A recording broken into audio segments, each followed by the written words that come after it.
జడేజా తన ఐపీఎల్ ప్రస్థానాన్ని 2008లో రాజస్థాన్ రాయల్స్తోనే ప్రారంభించాడు.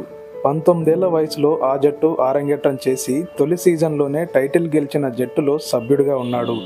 2 సీజన్ల తర్వాత నిబంధనలకు విరుద్ధంగా ముంబై ఇండియన్స్తో నేరుగా ఒప్పందం కుదుర్చుకునేందుకు ప్రయత్నించాడనే ఆరోపణలతో 2010లో ఐపీఎల్ నుంచి సస్పెన్షన్కు గురయ్యాడు. ఆ తర్వాత కొచ్చి టస్కర్స్ తరపున ఆడాడు. 2012లో చెన్నై సూపర్ కింగ్స్లో చేరిన జడేజా అప్పటి నుంచి ఆ జట్టులో అంతర్భాగంగా మారిపోయాడు. సిఎస్కే 2 సంవత్సరాలు నిషేధానికి గురైన సమయం మినహా దశాబ్దానికి పైగా జట్టులో కీలక ఆటగాడిగా కొనసాగుతున్నాడు. చెన్నై గెలిచిన 5 టైటిళ్లలో 3 జడేజా పాత్ర ఉంది. 2022లో ధోని కెప్టెన్సీ నుంచి తప్పుకున్నప్పుడు జడేజానే జట్టును నడిపించాడు. అయితే కెప్టెన్సీ భారం తన ప్రదర్శనపై, జట్టు ప్రదర్శనపై ప్రభావం చూపుతుండడంతో మధ్యలోనే ఆ బాధ్యతల నుంచి తప్పుకున్నాడు. 2025 మెగా వేలానికి ముందు కెప్టెన్ రుతురాజ్ గైక్వాడ్ తర్వాత రెండో ప్రాధాన్య ఆటగాడిగా జడేజాను 18 కోట్లకు సిఎస్కే రిటైన్ చేసుకుంది. ఐపీఎల్ చరిత్రలో 254 మ్యాచ్లలో అత్యధిక మ్యాచ్లు ఆడిన 5వ ఆటగాడిగా ఉన్న జడేజా సిఎస్కే తరపున 143 వికెట్లతో అగ్రస్థానంలో ఉన్నాడు. 2023 ఫైనల్లో గుజరాత్ టైటాన్స్ చివరి ఓవర్లో అద్భుత ప్రదర్శనతో జట్టుకు టైటిల్ అందించడం అతని కెరీర్లో చిరస్మరణీయ క్షణం. ప్రస్తుతం ఈ ట్రేడింగ్ చర్చలు, ఇన్స్టాగ్రామ్ మిస్టరీతో జడేజా ఐపీఎల్ భవిష్యత్తుపై సర్వత్రా ఆసక్తి నెలకొంది. రవీంద్ర జడేజా రాజస్థాన్ రాయల్స్లోకి మారడం వెనుక ధోని ఉన్నాడని తెలుస్తోంది. ధోనితో చర్చించాకే స్టార్ ఆల్రౌండర్ జడేజా ఈ నిర్ణయం తీసుకున్నట్టు తెలుస్తోంది. రవీంద్ర జడేజా రాజస్థాన్ రాయల్స్కు వెళ్లడం అనడం కంటే సిఎస్కేని వదిలి వెళ్లాడని ఎక్కువ చర్చ జరిగింది.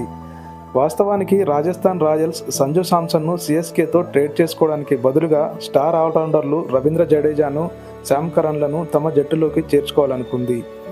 దాంతో 12 సంవత్సరాల తర్వాత జడేజా సిఎస్కేని వదిలి వెళ్ళక తప్పలేదు.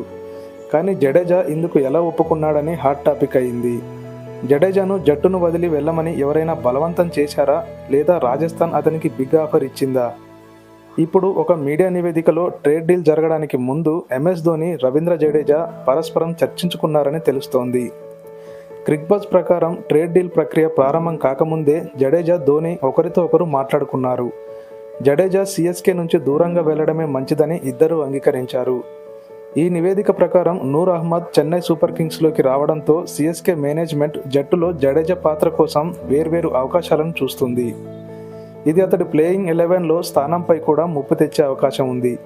ఈ విషయంలో ధోని జడేజాతో మాట్లాడాడని, జడేజా కూడా చెన్నై జట్టును వదిలి వెళ్లడమే తనకు సరైందని అంగీకరించాడు. రాజస్థాన్ జట్టులో కెప్టెన్సీ సైతం దొరికే అవకాశం ఉందని చర్చకు వచ్చినట్లు సమాచారం. గతేడాది రవీంద్ర జడేజా సిఎస్కే 18 కోట్ల రూపాయలకు రిటైన్ చేయగా రాజస్థాన్ రాయల్స్ అతన్ని 14 కోట్లకు ట్రేడ్ చేయడం ఆశ్చర్యం కలిగించింది. ఈ విషయంపై క్రికెట్ వర్గాల్లోనూ చర్చ నడిచింది. భారత మాజీ క్రికెటర్ ఆకాష్ చోప్రా మాట్లాడుతూ 14 కోట్లు తీసుకుని జడేజా సిఎస్కే లాంటి జట్టును వదిలి రాజస్థాన్ రాయల్స్కు వెళ్లడం అతనికి నచ్చలేదన్నాడు. రాజస్థాన్ జట్టు ఏదైనా ఆఫర్ చేసినప్పుడే జడేజా తన ప్యాకేజీతో పోతను అంగీకరించాడని పేర్కొన్నాడు. సంజు శాంసన్ను కెప్టెన్సీ కోసం సిఎస్కే తీసుకుందని అంతా భావించారు. కానీ రుతురాజ్ గైక్వాడ్ తమ కెప్టెన్ అని సిఎస్కే మేనేజ్మెంట్ స్పష్టం చేసింది. దాంతో మోకాలు నొప్పితో ఇబ్బంది పడే ధోని రిలీఫ్ కావాలంటే అదే స్థాయిలో విధ్వంసకర వికెట్ కీపింగ్ బ్యాట్స్మెన్ కావాలని సిఎస్కే ఫ్రాంచైజీ భావించింది. మరోవైపు రాజస్థాన్ వదిలి వెళ్లే ప్లాన్ ఉందని గతంలో సంజు శాంసన్ చేసిన వ్యాఖ్యలతో పలు ఫ్రాంచైజీలు ట్రేడ్ డీల్ కోసం రాజస్థాన్ యాజమాన్యాన్ని సంప్రదించాయి. అందులో సిఎస్కేతో చర్చల్లో జడేజా, శామ్ కరన్ లాంటి ఆల్రౌండర్లు దొరకడంతో రాజస్థాన్ డీల్ ఓకే చేసుకున్నట్లు తెలుస్తుంది.